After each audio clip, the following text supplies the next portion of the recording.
Kwa majina naitwa Musa Ezekia Kagika, ni mwalimu wa neno la Mungu. Nikukaribishe tena katika kipindi cha siku nyingine cha somo ambalo tulianza nalo wiki iliyopita la Free from Addiction, kutoka katika uraibu. Kwa ufupi, kabla sijaendelea, ni kualike mtu wa Mungu usiache kusubscribe, share, comment na kulike kwa ajili ya utukufu. Usiache kushare zaidi, kwa sababu ni ujumbe ambao inatupasa au inapasa watu wengi waweze kupata, kwa sababu neno la Mungu ambalo linaweza likabadilisha. Na watu wengi ambao kuna aina nyingi tofauti za uraibu, kuna some kinds of addictions ambazo wanazipitia katika maisha yao. Wanaposikia neno la Mungu kama hili, linawapa nguvu na namna ya kuwanyanyua na kuwatoa mahali hapo. Somo letu tunasema kutoka katika uraibu. Kabla sijaendelea, nitamwomba Mungu. Bwana Yesu, asante kwa wema na fadhili zako, asante kwa uaminifu wako. Wewe ni Mungu mwenye nguvu. Katika jina lako jema na zuri lina uwezo wa kubadilisha na kugeuza maisha ya watu. Neno lako Bwana linasema, na wewe unalituma neno ili kutuponya, kututoa katika maangamizi. Ninakualika Bwana katika kipindi hiki, yeyote atakayelisikia hili neno ikapate kubadilisha maisha yake. Mungu, watu wengi wanaishi katika maisha na aina fulani ya addictions ambazo wanachukia hayo matendo yao wanayotenda, lakini hawajui namna ya kutoka. Unapolituma neno hili Bwana, ikapate kugeuza na kubadilisha maisha yao katika jina la Yesu Kristo.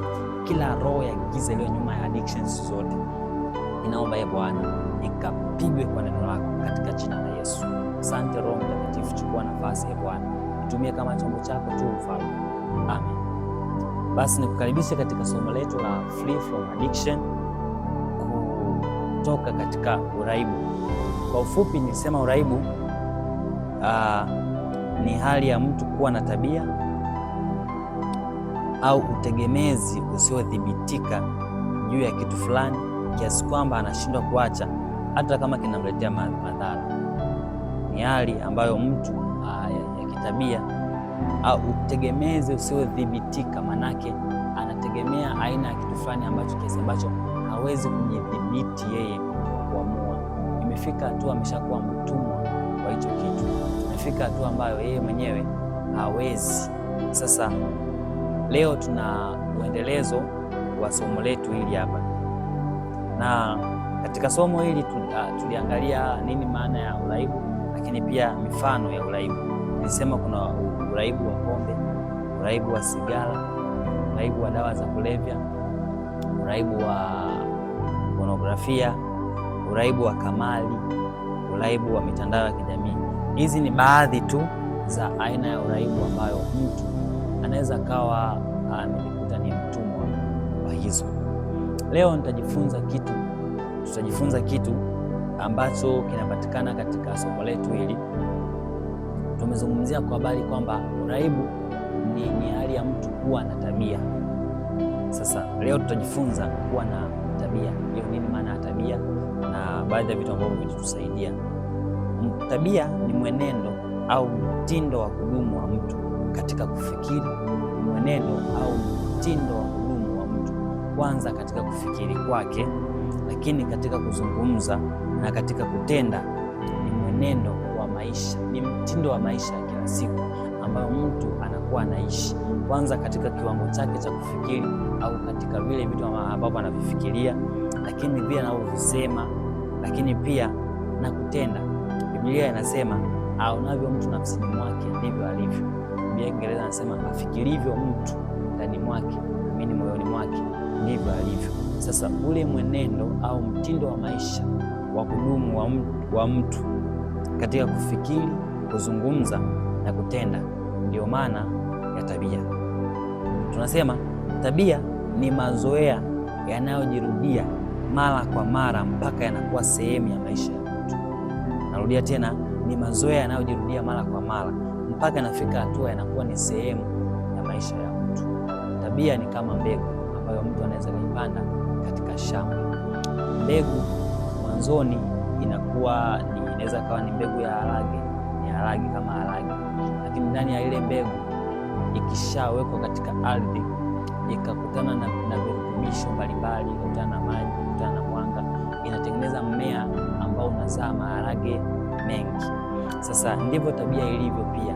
Tabia inaanza kama mbegu kwanza, kabla haijafikia kuwa kitu ambacho kimekomaa. Maana tunapozungumzia tabia, ni kitu ambacho tayari kimeshakomaa, kimeshajijengea mizizi, mashina, matawi, mpaka kinaweza kikaleta matunda. Kwa hiyo sasa tabia ni kitu ambacho ni maisha ya mtu ambayo ameshayazoea.